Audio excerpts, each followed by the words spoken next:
The door hadn't even closed yet, and she had already lost everything. So this happened to me recently, and to be honest, I'm still processing it all. You think you know the person sitting across from you at dinner after 16 years of marriage? You think there's a shared history, a mutual respect, maybe even love, until they calmly toss a live grenade into your reality and smile as it explodes. My wife, Sarah, dropped a bombshell during our anniversary dinner that detonated everything I thought was solid. I figured I'd share because, well, the revenge was so incredibly satisfying that I can't keep it to myself. Most people read stories like this and move on. No comment, no upvote, and that's fine. But if you're still here, thanks. Buckle up. We were at Romano's, an upscale Italian place with dim chandeliers and candlelit booths. The kind of restaurant where the silverware gleams and waiters wear pressed vests and tight smiles. We'd been going there for years, reserving it for birthdays, promotions, anniversaries, the rare milestones that made a long marriage feel like it was still something worth dressing up for. That evening marked our 16th year as husband and wife. I'd brought her a dozen long-stemmed red roses that morning, left them on the kitchen table with the handwritten note. She wore the emerald green dress I bought her last Christmas, floor-length satin, hugged her just right. She looked stunning, and I told her so. Everything seemed normal. Emma, our daughter, was spending the weekend at her best friend's place. We had the night to ourselves. The table was set, the wine was poured, the illusion was perfect. And then, just as the waiter placed our entrees in front of us, grilled salmon with lemon caper sauce, her favorite, Sarah casually sliced through the moment like a scalpel through silk. She took a bite, swallowed, dabbed her mouth with a linen napkin, and said, with unnerving serenity, "I'm going back to Derek. After 16 years, I never really loved you, David." She said it like she was commenting on the temperature, like she was letting me know it might rain later. No tremble in her voice, no flicker of hesitation. She didn't flinch. She didn't avert her gaze. If anything, she looked relieved, as though she'd been practicing this speech in her head for weeks, in the mirror, during showers, maybe even while lying next to me in bed. And now, the performance was finally live. Then she added, just to hammer it in, "I never really loved you, David." I stared at her, not because I didn't grasp what she'd said, but because I was genuinely impressed by her composure. This wasn't a mistake. This wasn't emotional impulsiveness. No, this was surgical. She'd chosen this night, this restaurant, that dress. She'd ensured our daughter was away, and then she calmly cut my chest open and rearranged the pieces without anesthesia. I didn't cry. I didn't scream. I didn't flip the table or shatter a wine glass. Instead, I put down my fork, smoothed my napkin, and gave a single nod. "Then you should leave." No drama, no bargaining, no second act, just a clean break, the crisp click of a door that will never be reopened. And that threw her off more than anything I could have said. She blinked, not out of guilt or regret, but confusion. That wasn't the reaction she'd rehearsed for. She wanted chaos. She wanted yelling. She wanted a scene that she could later point to and say, "See? Look how he acted." But I gave her nothing. I handed her silence, calculated silence. And that broke her rhythm more effectively than any tantrum ever could. She was expecting the old David, the quiet one, the safe one, the steady paycheck, the dependable father and dull husband. What she didn't know, what she couldn't have known, was that in that moment, she'd awakened someone entirely new. A version of me she'd never met, a version with teeth. Back at home, she strutted around like a teenager who thought she'd just won a breakup. She made calls on speakerphone, laughing too loudly at Derek's muddy voice. A voice that honestly sounded like it had to claw its way out of a sewer grate. She packed with exaggerated force, slamming drawers, dragging her suitcase like she was starring in a bad soap opera. At one point, she passed me in the hallway, rolled her eyes, and said, "Guess I'll finally get half of everything." I didn't answer. I just leaned against the kitchen door frame, arms folded, and watched her go. Not out of sadness, not anymore, but with the stillness that comes from knowing something the other person doesn't. She thought she'd just detonated my world. She had no idea I was the one who lit the fuse. 7 years ago. See, what Sarah never knew, never even suspected, was that I'm a forensic accountant. My entire job revolves around patterns, discrepancies, and hidden truths. And back in 2017, I started noticing things. The late night texts that vanished when I entered the room. The girls' nights that ended at 3 in the morning with smudged lipstick and a whiff of cologne I didn't own. The sudden drop in intimacy. The uptick in phone calls that went quiet when I got close.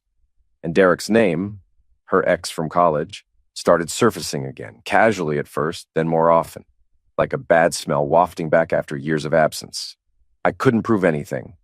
Not then, but I felt it, the shift. So I did what I do best. I started documenting, preparing, planning. I began building a legal and financial fortress so strong she wouldn't even realize she was locked out until the drawbridge was gone and the moat was full of sharks. I had my lawyer draft a post-nuptial agreement with surgical precision, clauses about adultery, voluntary abandonment, and asset forfeiture. Sarah signed it without a glance. She was too distracted by her sister's wedding plans and reality TV to care. One signature. That's all it took. But that was just the beginning. I created a network of LLCs and shell entities. Slowly, methodically, I transferred every major asset, the house, the cars, the investment accounts, even our vacation timeshare at the lake, into a complex trust structure.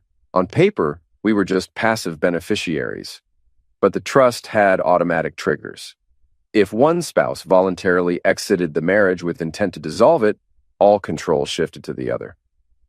I spent 7 years building this, quietly, patiently, like a man stacking sandbags before the flood. She thought I was boring, meticulous, obsessed with paperwork because I needed control. She had no idea I was insulating myself from the very betrayal she believed would blindside me. But I saw her storm coming years ago, and by the time she declared war, I had already won. The night Sarah packed her bags, the air in the house changed. Not colder, not heavier, just still. Like the calm that settles in after a storm clears everything in its path.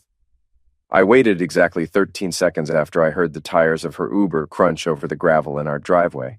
Long enough to make sure she was really gone, short enough to beat any flicker of hesitation. Then I went to my study. Not out of panic, not out of heartbreak, not even to rage against what she'd done. There was no rage left, no heartbreak to give. Sarah had spent it all. I wasn't angry, I was free. The study was where I'd quietly built my empire of safeguards, a room she rarely entered and never understood. I opened a matte black fireproof security box I hadn't touched in years. The hinges creaked slightly as if awakening from a long, silent sleep. Inside, everything was exactly as I'd left it. The USB drive, sealed notarized documents, the original postnuptial agreement, and a signed but never dated activation letter. I sat at my desk and clicked on my fountain pen, the same one I used for legal filings, not grocery lists. On the activation letter, in calm, deliberate strokes, I wrote a single line. At 11:23 p.m., spouse Sarah Mitchell voluntarily vacated the shared residence with intent to end the marriage. Clause 7 activated. I signed. I dated. Then, I opened our secure legal portal and uploaded the package. Time-stamped, encrypted, irrevocable. My desktop screen came alive like a well-trained sentinel, ready for the sequence it had been primed for over the past 7 years. I navigated to my asset tree, a sprawling digital map of interconnected LLCs, trusts, subholdings, and silent partner agreements. From the outside, it would look like chaos, but to me, it was order. Beautiful, brutal order. It resembled a spiderweb made not of silk, but of fine-printed contracts and legal triggers. I scrolled to Clause 7. Voluntary departure of a spouse from the marital home with intent to dissolve the union initiates isolation of assets. Trust executes transfer of property titles to private holding entity under main grantor and revokes spouse's rights through signed postnuptial agreement. Everything was ready. All it needed was a single keystroke. I clicked execute, no fanfare, no blinking alerts, just a thin green progress bar sliding silently across the screen. Calm, surgical, unstoppable. Within moments, Bitmark Holdings LLC took formal ownership of the house. Legally, it now required my express written consent for any third party to occupy the premises. And Sarah, in this new reality, was just that, a third party. The brokerage accounts updated their beneficiary status, removing her entirely and replacing her slot with a blind trust. Even the BMW X5, the one I gave her for her last birthday, was now listed under the corporate fleet account of an entity she'd never heard of. On paper, she no longer owned a cup holder in that car. Let her argue about that in court while waving an insurance card that didn't match the VIN. By the time her Uber pulled away from the curb, she had unknowingly stepped out of everything she once claimed and assumed was hers. But she didn't know it. Not yet. The next morning, I was in the kitchen making coffee. Black, strong, silent, when my phone buzzed. A social media alert. Years ago, I'd set up passive monitoring on Sarah's public accounts. Not out of jealousy, just a reflex. A habit from my forensic work where we tracked PR threats and unauthorized leaks. This time, the alert wasn't just noise. It was a siren. There it was, a selfie of Sarah and Derek. Clinking champagne glasses, cheek to cheek. Derek's Botox-frozen smile looked painful. Sarah's eyes sparkled like she'd just won the lottery. The caption? True love always finds its way back. Cheers to finally being free. Posted at 9:27 a.m., but here's what made my pulse spike. The timestamp. It wasn't posted that morning. It was from yesterday. Nearly 3 hours before our anniversary dinner. Before the roses, before the grilled salmon, before the "I never really loved you" line, before the scripted betrayal. She'd toasted her freedom while I was out picking up the flowers she pretended to adore. She'd clinked glasses with her gravel-throated soulmate while I was tying the ribbon on the gift box. It wasn't just disrespectful. It was calculated, premeditated, and that made it legally explosive. I reopened the post-nub, flipping straight to Clause 9b. Premeditated abandonment with intent to defraud the spousal trustee. Activation requires time-stamped third-party behavior occurring prior to formal departure, involving alternative romantic engagement or concealed extramarital conduct. It fit, exactly. I downloaded the image, pulled the EXIF metadata, GPS coordinates, Derek's condo downtown. Device model, her phone. Timestamp, 6:11 p.m. yesterday. Photo integrity, unedited. I compiled it all into a certified report and uploaded it to the asset protection log. That log wasn't just a digital folder, it was an escalation mechanism, transforming the trust from a passive shield into an active blade. Sarah thought she was raising a toast to a new chapter. She didn't realize she was signing the final page of her own story. I forwarded the metadata package and photo to my attorney with a single subject line, Clause 9b activation. No body text, he wouldn't need one. Then I read the comments. 37 likes, heart emojis, the usual dopamine bait. A comment from her best friend, Michelle. You deserve happiness! I told you he would come back! Michelle, the woman who'd borrowed $5,000 from me for dental work last year and then ghosted me when repayment time came. But another comment caught my eye from Sarah's hairdresser. Wait, is this from yesterday morning? I thought you said you were still deciding what to do. Sarah replied, haha, shh, don't out me, with crying, laughing emojis. Oh, honey, you already did that yourself. I screenshot the entire thread, printed it, and underlined, don't out me. My lawyer would appreciate the irony. The call came that afternoon. Unknown number, but I recognized the downtown law firm prefix. I let it ring twice before answering. Mr. Mitchell? The voice was young, overly cordial, probably fresh from podcasts about revolutionizing family law. This is Tyler Preston, attorney retained by your wife, Sarah Mitchell. I wanted to reach out directly before formal filings. His tone oozed polished arrogance. Custom cufflinks and leased Tesla energy. I'll be drafting a divorce petition based on irreconcilable differences. My client is entitled to equitable distribution of marital assets, primary residence, brokerage accounts, jointly owned vehicles. If you have counsel, have them contact me directly. I thought a courtesy call might ease things along, avoid unnecessary drama. His mistake wasn't what he said, it was how he said it. He assumed I was passive, a confused retiree blindsided by modern divorce rules. A man caught off guard. What he didn't know was that I'd met his senior partner 8 years ago at a charity gala where we'd discussed asset protection and risk mitigation. I clicked on my files and dragged documents into a new email. Mitchell versus Mitchell, preliminary documentation. Attached, fully executed postnuptial agreement, asset distribution memorandum, trust structure schematic, Clause 9b trigger activation, time-stamped evidence package, social media post addendum. No body text, no sign-off. I clicked send. The call went dead silent. 6 minutes later, my phone buzzed again. Same number. Mr. Mitchell? He sounded like someone who just watched his law firm step on a landmine.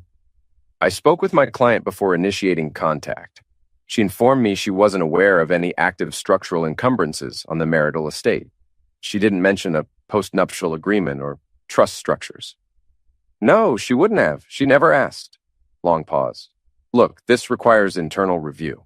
The trust, the clauses, the time-stamped post. This changes everything. Then his voice dropped into barely masked panic.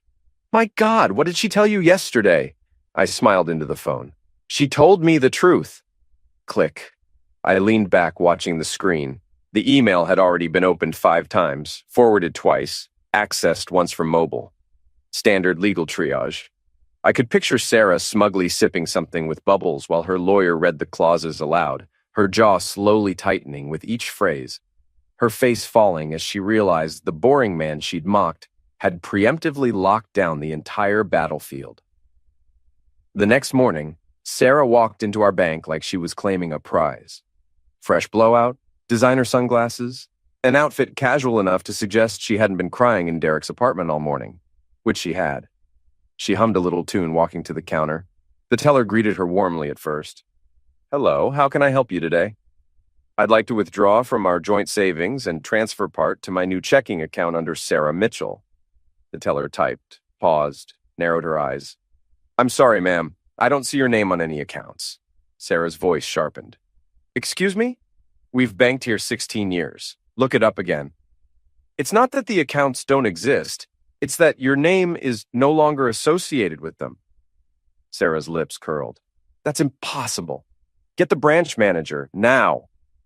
Thomas came out with a file in hand. Soft-spoken man with kind eyes and absolutely no tolerance for drama. He gave her a small, sad smile like a doctor about to deliver test results. Mrs. Mitchell, please come with me. In the small office, he opened the file. Inside were 2 notarized documents, a beneficiary reassignment form removing her from all primary accounts, triggered by breach of Clause 9 of a marital contract, and a directive dated 6 years ago, signed by both of us, though she'd clearly forgotten. You signed this on April 14th, 2018, right here with our notary present. You joked about how ridiculous all this paperwork was. Thomas pointed to her signature. Sarah stared at the paper like it had slapped her. This has to be a mistake. I never. You signed it. Our notary remembered. You said you joked about how paranoid all this seemed. Her voice rose. You can't do this. I need that money. I have bills. Rent. Thomas lowered his voice but kept his back straight. I'm sorry. The accounts are no longer in your name. There's nothing you can access here. Sarah slammed her hands on the desk. So I get nothing? I was his wife. He slid the file toward her. The document says was, and was is the key word. She stood so fast her chair scraped. You think this is fair? You can't just leave me with nothing. But Thomas's expression told her everything. He wasn't judging her. He was pitying her. Security didn't need to be called. She left on her own, walking back through the lobby with sunglasses hiding the panic rising in her eyes. Outside, she sat in her car, gripping the steering wheel, breathing like someone had stuck a vacuum hose in her lungs. No money, no safety net, and nobody to yell at to fix it. Because it was her name on the exit plan, her time-stamped betrayal, her signature on the clause. By mid-afternoon, Sarah had stopped pretending things were going well. The bank had blindsided her, her lawyer had stopped returning messages, and even Michelle suddenly had bad reception and a thing with her kids.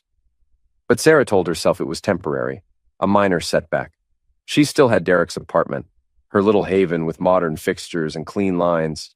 She pulled up to the curb, still fuming but already planning her comeback. She'd text Derek, order sushi, maybe post something spicy on Instagram to show the world she was unbothered. Until she got to the door. A yellow notice taped to the wood like a slap. Lease agreement terminated.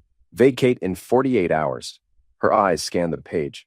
It wasn't from the landlord or property management. It was signed by Oakmont Properties, LLC, with smaller print below. Asset Manager D. Mitchell. Her brain stalled. She tore off the paper and called the property manager. This has to be a mistake. I live here. I've been paying rent. Ma'am, Oakmont Properties has issued contract termination per discretionary clause in corporate lease terms. You're not the primary lessee. What the heck does that mean? I've paid rent. The primary lessee, Derek Marlowe, has been notified. Termination is coming from the holding entity. All fees are waived, but the unit is no longer available. But why? Who the heck is Oakmont? Pause. I can't disclose internal ownership structure, ma'am. But she didn't need him to. Sarah's eyes fell on the bottom corner. A small watermark logo, same font I'd used for our estate planning. A stylized DM inside a square. David Mitchell. Derek opened the door behind her, holding a sandwich and looking like he'd just woken up. Babe, what's going on? She shoved the paper in his face. Did you know about this? He scanned it lazily, then more slowly, paling. Wait, are you saying your husband owned this place? Derek stepped back inside, rubbing his face. This is a nightmare. I signed a 1-year lease. They can't just— Yes, they can, she snapped. Apparently he can. Derek muttered under his breath and retreated to the kitchen. Not a comforting hug, not I'll handle this. Just silence and distance. His default when women raised voices. Sarah sat on the apartment steps with trembling legs, watching cars pass and wondering how many things she thought were hers would turn out not to be. She thought she'd escaped to something new.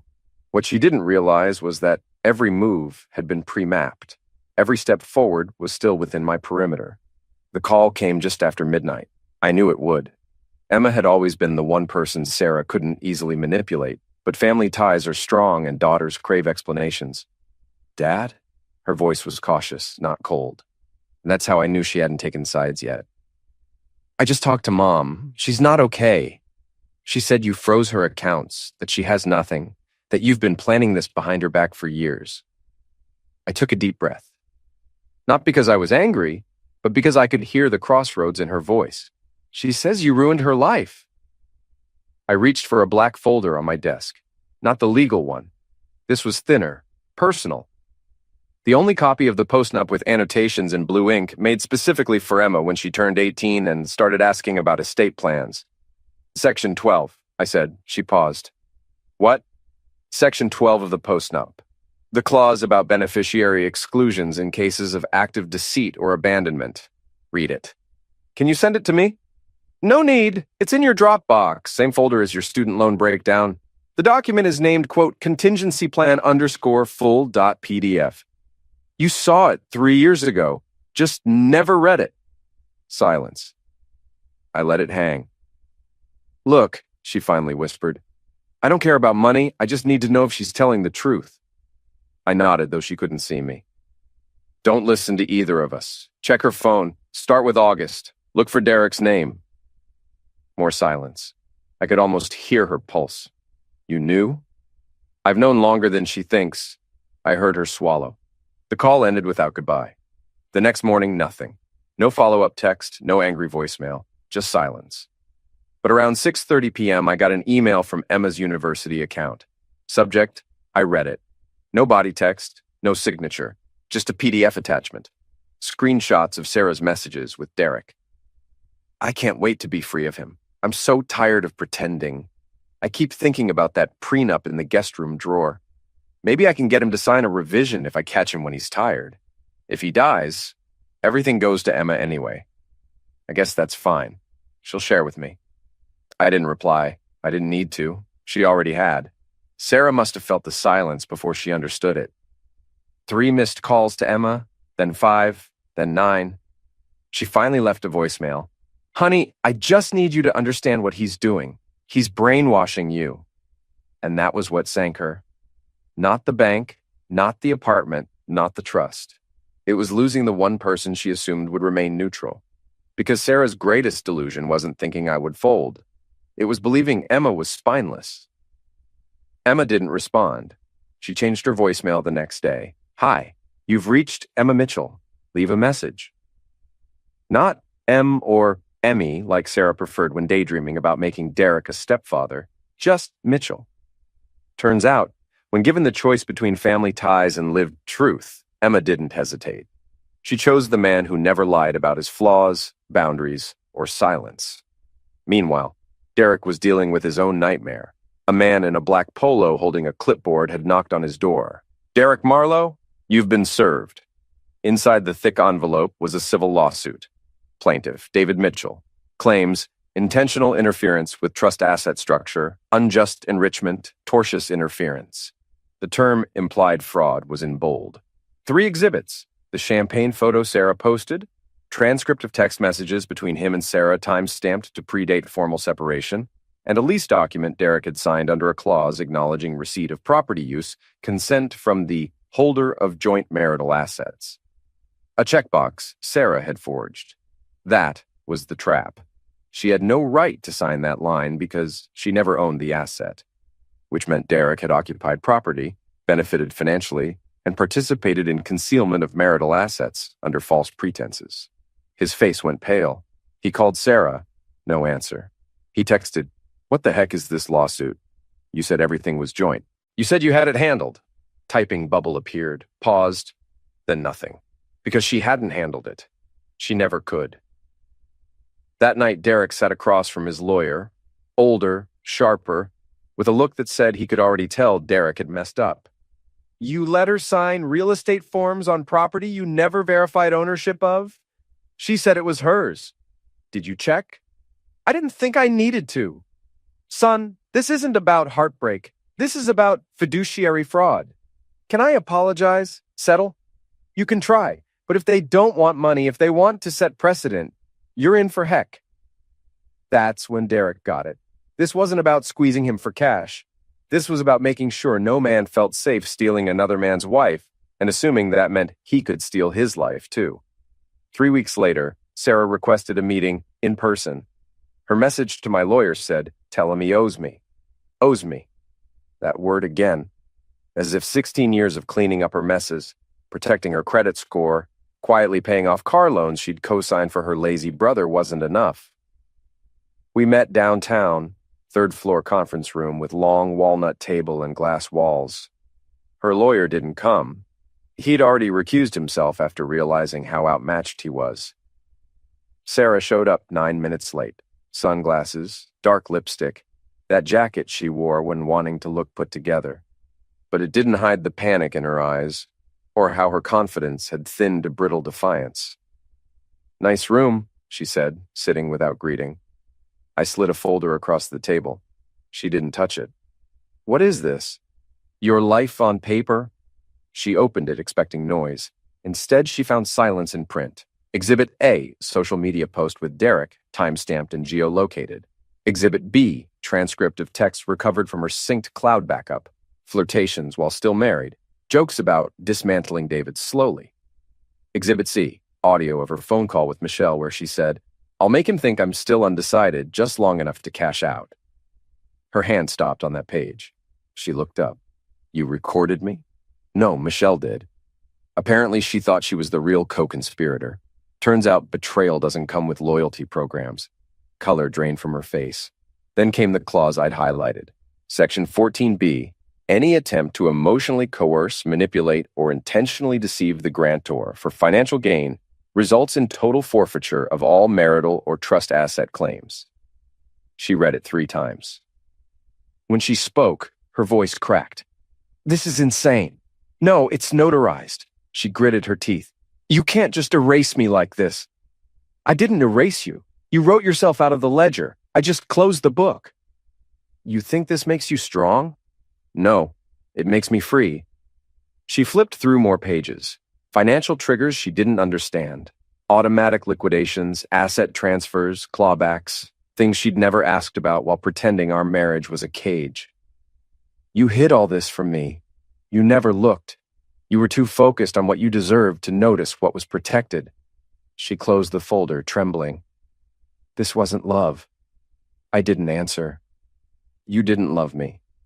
Then I looked her straight in the eye. "But I love the law." For the first time, she had no comeback. Not a quip, not manipulation, not crocodile tears, just silence. The kind that fills space after a gavel falls. She stood too fast, knocking her chair off balance. "I hope you're proud of this." I nodded slowly. "I am."